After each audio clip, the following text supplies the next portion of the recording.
So we are moving to our next unit, that is deadlock. So deडलॉक क्या होता है? जब भी कोई प्रोसेस अपना एग्जीक्यूशन कंप्लीट करता है विदाउट एनी फर्दर डिले और without any wait state or a suspend state, then we can say that the system is free from the deadlock state. जब भी कोई प्रोसेस एक सेफ सीक्वेंस मेंटेन करेगा, एक safe sequence में अपना execution complete करेगा, then we can say that the process is free from the deadlock state. जैसे कि एक रिसोर्स R है, सपोज दो प्रोसेस है हमारे पास P1 एंड P2, हमारे पास दो प्रोसेस है और एक रिसोर्स R है।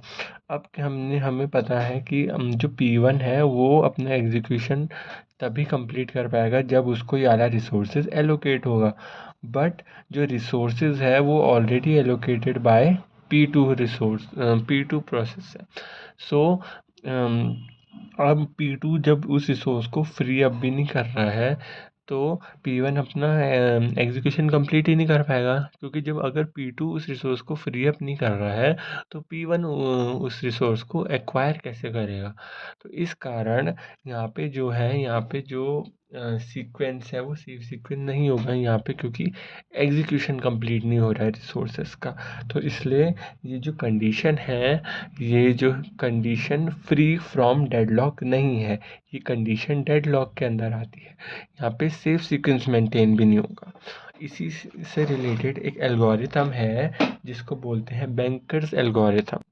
बैंकर्स एल्गोरिथम में कुछ टर्म्स होती हैं, मैक्स, एलोकेशन, नीड, ये सारी टर्म बैंकर एल्गोरिथम में ज़रूरत होती है। और इसमें कोई एक न्यूमेरिकल है, ये इसका क्वेश्चन है। अब हमें कुछ सॉल्व कैसे करते हैं, जैसे जो टेबल होता है सबसे पहले हम रिमेनिंग नीड फाइंड आउट करेंगे। तो रिमेनिंग नीड का होता है मैक्स नीड माइनस एलोकेशन।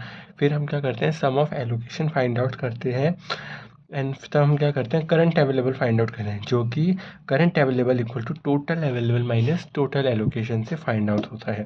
तो these are some basic steps to solve the banker's algorithm. तब बैंकर्स एल्गोरिथम से हम एक सेफर सीक्वेंस फाइंड आउट करते हैं। फिर हम एक कंडीशन और चेक करते हैं, अगर नीड कम है अवेलेबल से तब प्रोसेस को आगे एग्जीक्यूशन करते हैं, अगर न्यू अवेलेबल और एग्जीक्यूशन चेक करते हैं और न्यू अवेलेबल में अवेलेबल प्लस एलोकेशन डालते हैं, एल्स हम क्या करते हैं, do not execute, go forward. तो these are the some basic steps to solve the banker's algorithm.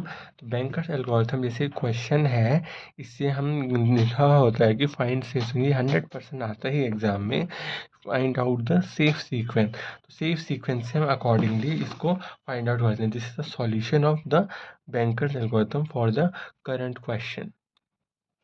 So if the safe sequence is maintained, then we can say that the process and the system is in safe state and it is free from the deadlock condition.